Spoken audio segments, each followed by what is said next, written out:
So yesterday I went to a funeral of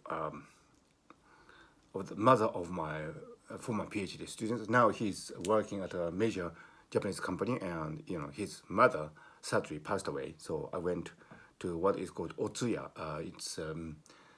It's the evening before the funeral. We observe and pay respect to the deceased person, and that's a long-held tradition in Japan. And there was a Buddhist priest, and he was doing this okyo ceremony. Okyo is the Buddhist scroll which says many significant and poignant and healing things about life and death.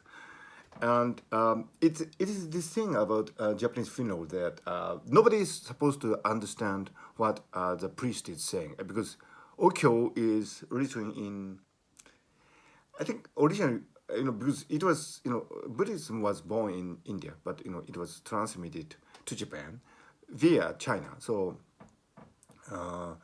okyo was originally written in Chinese, but the Japanese try to read it, and so the Japanese read it in the Japanese way, treating each Chinese character as if they were pronounceable in Japanese ways.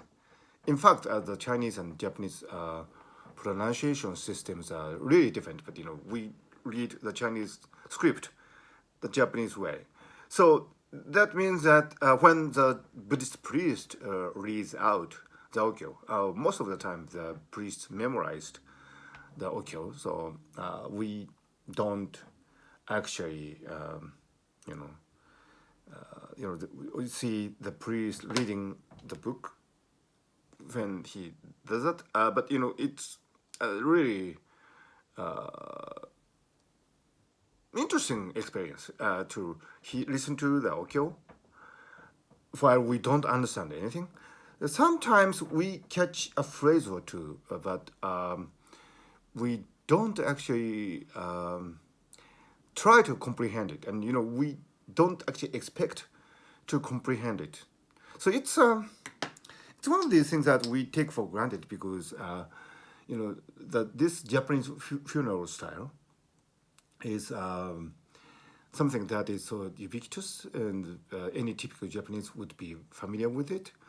Famously, I think in Yasujiro Ozu's Tokyo Story, there's this funeral scene, so where as Buddhist priest reads out the okyo.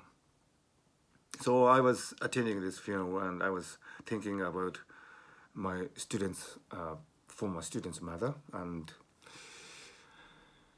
I was thinking of life and death, and because okyo is not something that you are expected to understand, you feel as if it is like a music, and it's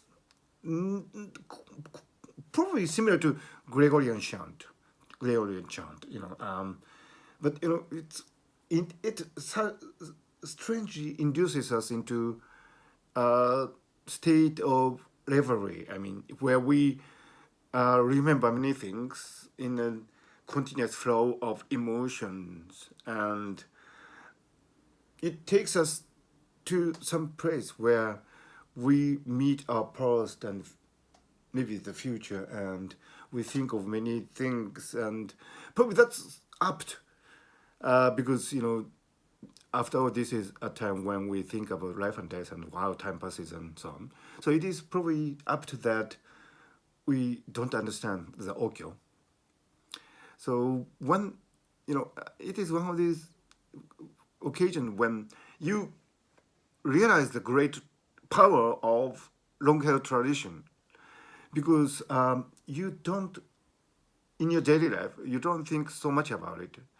But when you do encounter such a thing, you do realize that this long-held tradition, although seemingly meaningless on the surface because you don't understand the okyo, actually is optimized to induce your mind into a really special state in which you can actually think deeply about your own existence. So I hope my student's mother would rest in peace, and let us live this life fully as much as we can.